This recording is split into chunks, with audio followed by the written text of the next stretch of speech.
Vamos a continuar hablando acerca de la entropía y vamos a partir, al igual que en el caso anterior, de el ciclo de Carnot, que ya hemos visto que consta de un proceso isotérmico seguido de un proceso adiabático, luego un proceso isotérmico de nuevo y finalmente un proceso adiabático entre 4 puntos diferentes que vamos a denominar como A, B, C y D. Hay que recordar que esto es la presión, esto es el volumen y obviamente en el punto A tendríamos la presión A y el volumen A, en el punto B la presión B y el volumen B, etc. Y este proceso 1 es isotérmico, este proceso 2 es adiabático, este proceso 3 es isotérmico y este proceso 4 es adiabático. En el video anterior ya determinamos cómo es el trabajo, cómo es el cambio en la energía, el cambio de energía interna, el calor en cada uno de esos procesos y en el ciclo total como tal. También habíamos mencionado que el área debajo de la curva, esta área que tenemos aquí, es el trabajo realizado por este motor hipotético que llamamos motor o máquina de Carnot. Vamos a partir de la definición de la eficiencia de ese motor para al final derivar a partir de ello este nuevo concepto que vamos a denominar entropía. Bueno, vamos a comenzar determinando el trabajo del proceso 1, que es algo que ya revisamos en el video anterior. En el proceso 1 dijimos que el trabajo era igual a menos nRT por el logaritmo natural de V subíndice B entre V subíndice A. Y obviamente el calor era lo mismo pero con signo contrario, es decir, nRT por el logaritmo natural de V subíndice B entre V subíndice A. En el proceso número 3, el trabajo es igual a menos nRT por el logaritmo natural del volumen final, que en este caso es el volumen en D, entre el volumen inicial, que es el volumen en C, y el calor es eso mismo pero con signo contrario. Aquí hay que hacer una precisión sumamente importante. En el proceso 1, ¿cómo es el calor? ¿Es positivo o negativo? Bueno, vamos a analizarlo.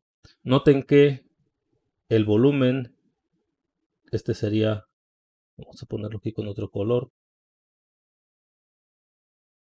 Este sería el volumen en B. Este sería el volumen en A. Esto es volumen A. Esto que tenemos acá es volumen B. Lo importante que hay que notar aquí es que el volumen en B es mayor que el volumen en A.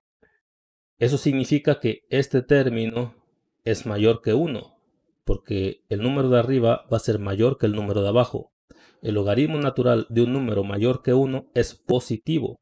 Por lo tanto, este calor en el proceso 1 es positivo. Significa que el calor está fluyendo de los alrededores al sistema. Hay que recordar nuestra convención de signos. Si el calor es positivo, entonces el calor está entrando al sistema.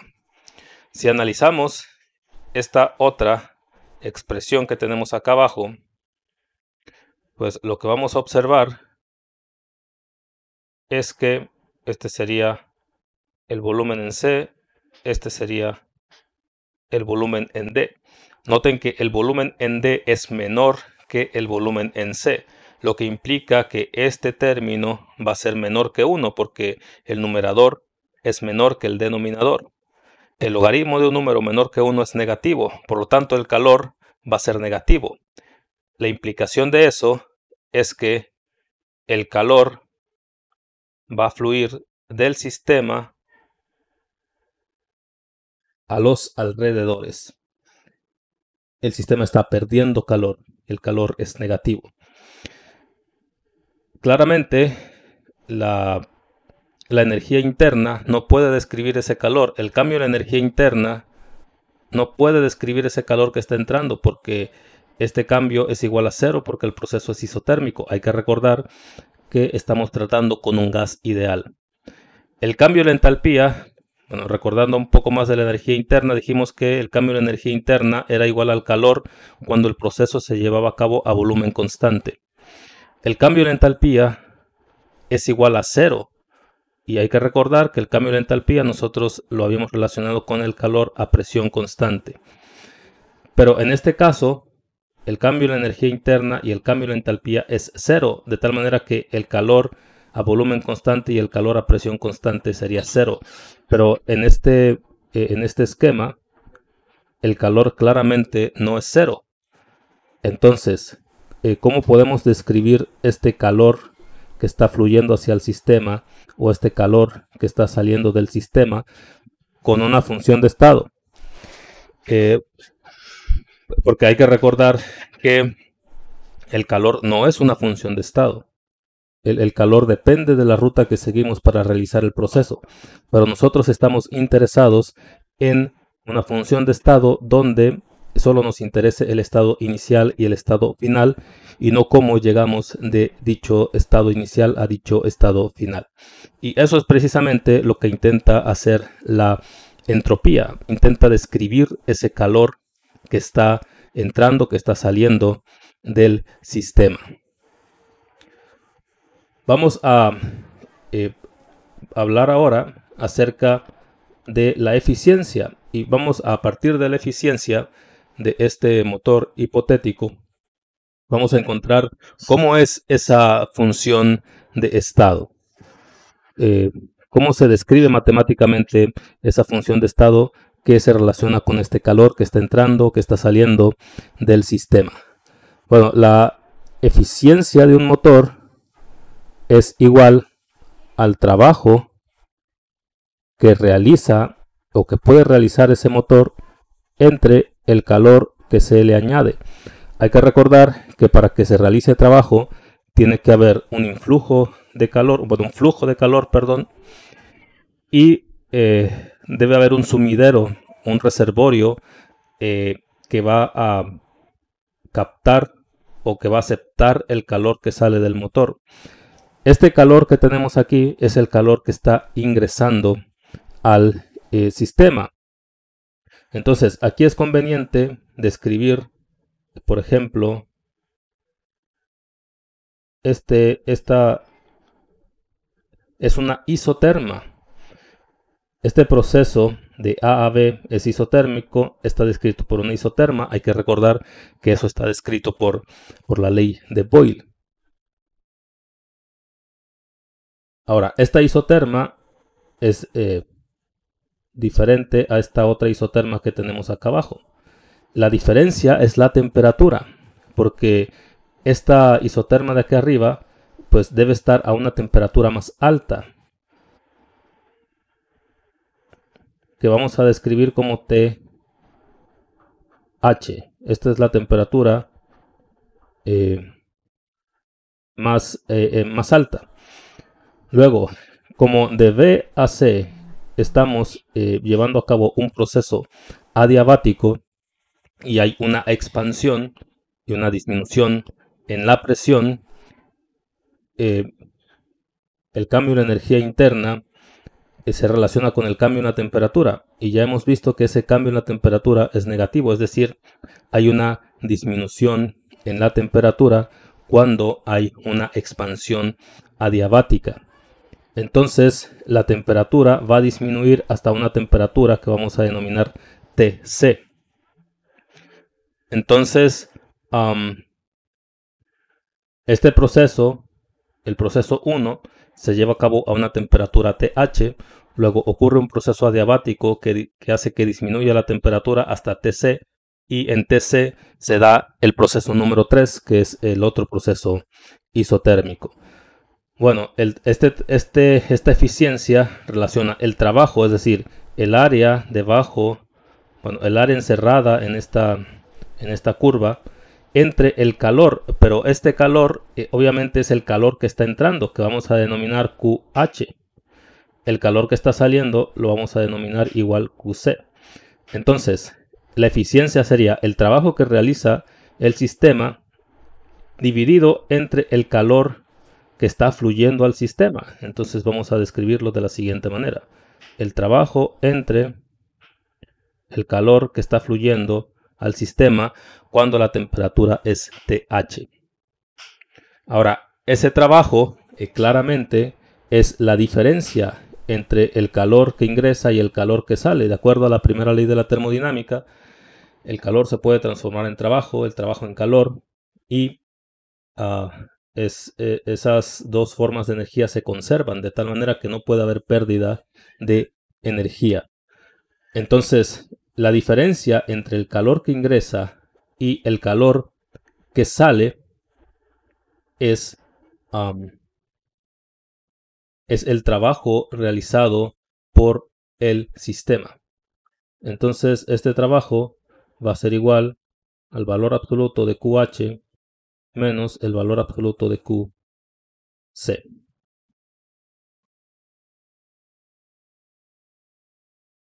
La diferencia en esos dos términos es el trabajo realizado por el sistema.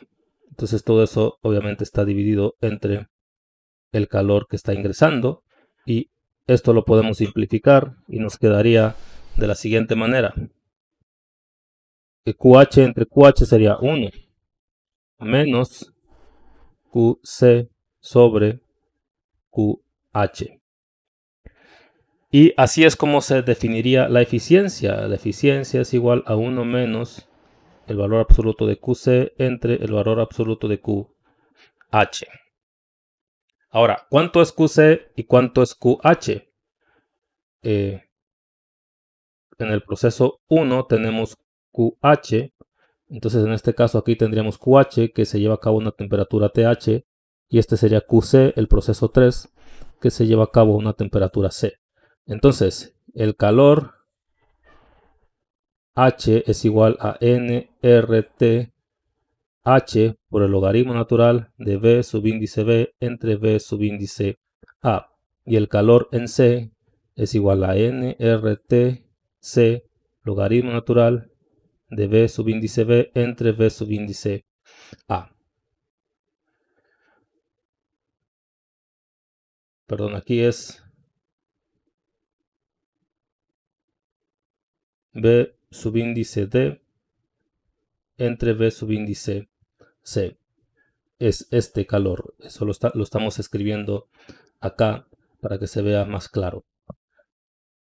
Bueno, resulta que hay una relación, no es muy clara la relación, pero aquí la vamos a demostrar. Hay una relación entre esto que tenemos aquí y esto que tenemos acá. ¿Cómo es esa relación? Pues resulta que V subíndice B y V subíndice C están relacionados en el proceso 2 a través de una adiabata. Y V subíndice D y V subíndice A están relacionados a través en el proceso 4 a través igual de una adiabata. Entonces, hemos visto que la relación entre el volumen y la temperatura en un proceso adiabático tiene la siguiente forma. V inicial por T inicial elevado a la C es igual a B final por T final elevado a la C, donde ya hemos visto que esa C está relacionada con la capacidad calorífica y con la constante de los gases. Esa derivación ya la hemos hecho anteriormente en este curso. Si tienen dudas pueden revisar en la parte donde derivamos esa parte. Bueno, entonces vamos a comenzar con la la adiabata del proceso número 3. El volumen final es B en C. El volumen inicial es B en B. Entonces vamos a escribirlo así. El volumen inicial es B subíndice B por T H. Es este punto. Estamos en B subíndice B y la temperatura es TH elevado a la C. El volumen final es V subíndice C. B subíndice C por la temperatura C, porque aquí ya estamos en la otra isoterma elevado a la C. Entonces esto es en cuanto al proceso número 2. En el proceso número 3, lo vamos a escribir acá abajo para que sea más claro, el volumen inicial es B en D. B en D multiplicado por TC elevado a la C. Esto es igual al volumen final es B en A. B en A por T, ahora estamos a la temperatura H elevado a la C. Vamos a traernos este término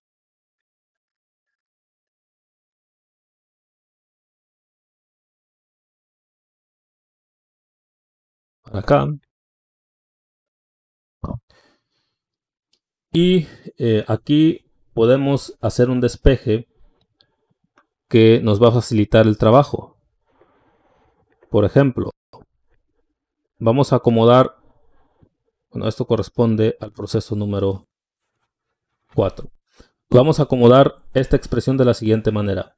Este TC lo voy a pasar para este lado dividiendo, y este B en B lo voy a pasar para este lado dividiendo. Entonces me quedaría TH elevado a la TC entre TC elevado a la C es igual a B en C entre B en B.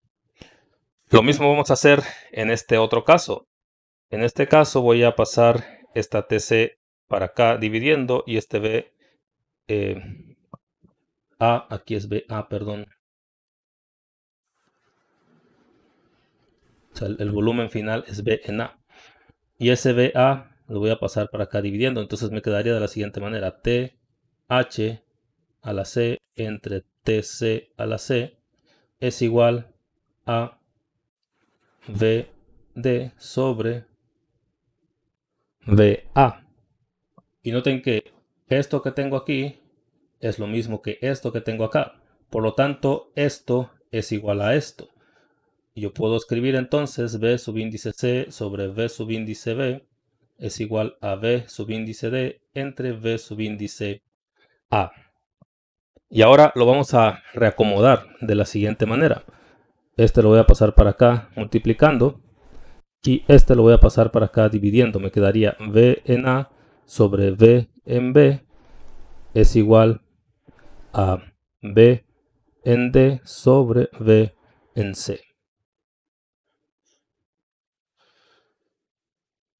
¿Y por qué hicimos todo esto? Porque B en B sobre V en A se relaciona con B en D sobre V en C.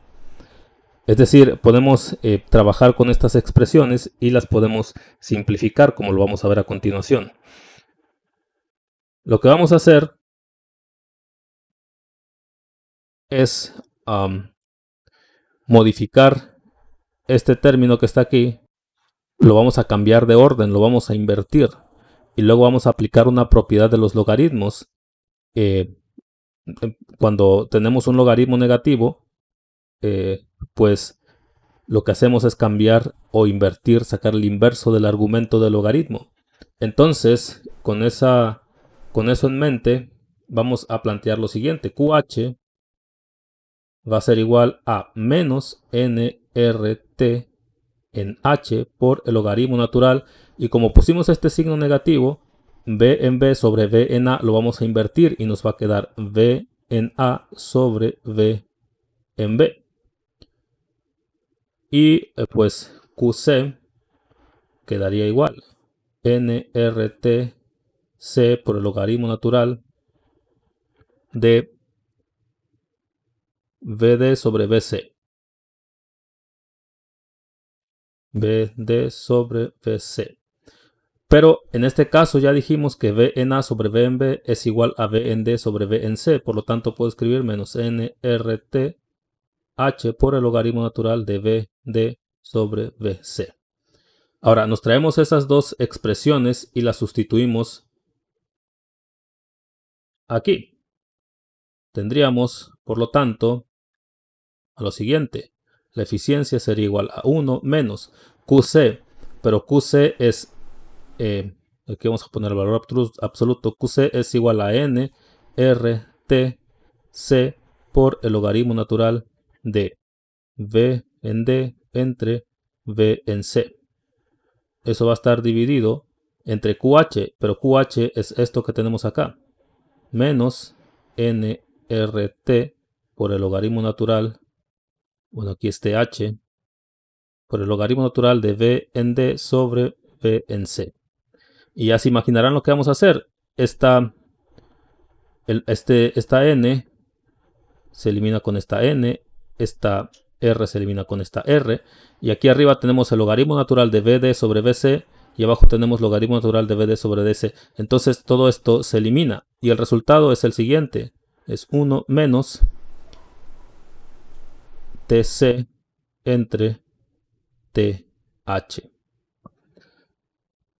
Y pues como en el caso de las temperaturas no necesitamos colocar los valores absolutos porque no hay temperaturas negativas, pues esto lo podemos escribir fácilmente como n es igual a 1 menos Tc entre Th. La conclusión es que este término que tenemos aquí es igual a este término que tenemos acá. Por lo tanto, podríamos escribir que Qc entre QH es igual a Tc entre Th. Y lo que vamos a hacer ahora es reacomodar esta expresión. La vamos a reacomodar de la siguiente manera. QC sobre TC es igual, este QH que está acá, dividiendo lo voy a pasar multiplicando, entonces tendríamos QH entre TH. Y aquí vamos a despejar, este lo vamos a pasar para este lado restando, nos quedaría de la siguiente manera, el valor absoluto de QH entre TH menos el valor absoluto de QC sobre TC es igual a 0. Si nosotros quitamos los valores absolutos de aquí, hay que recordar que QC, vamos a ir hacia acá, hacia arriba, QC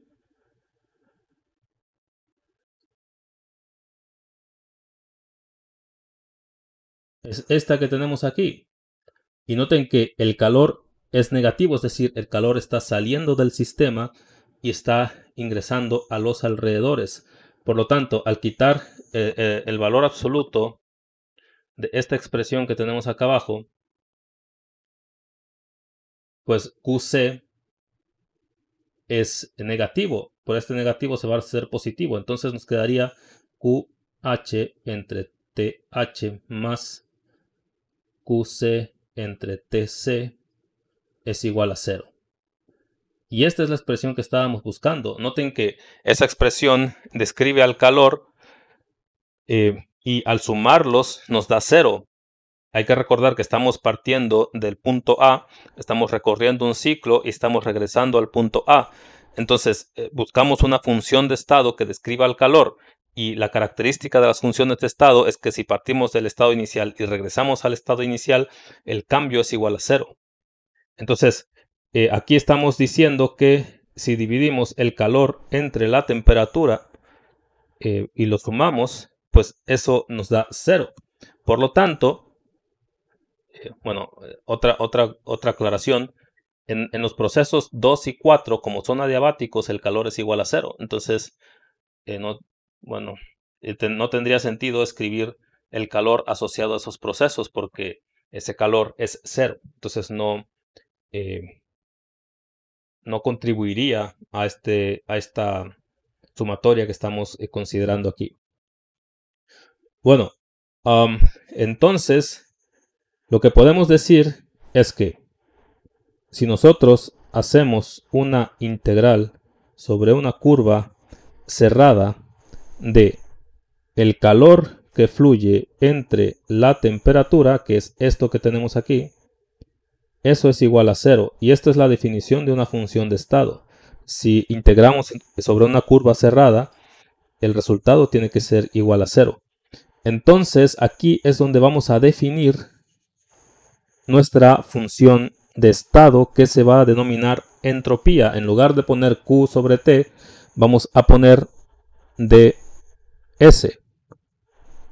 Y ds va a ser igual a dq. Hay que recordar que el calor es dependiente de la vía sobre la que integramos, pero si lo dividimos entre t, ya vimos que se hace independiente, es decir, encontramos una nueva función de estado.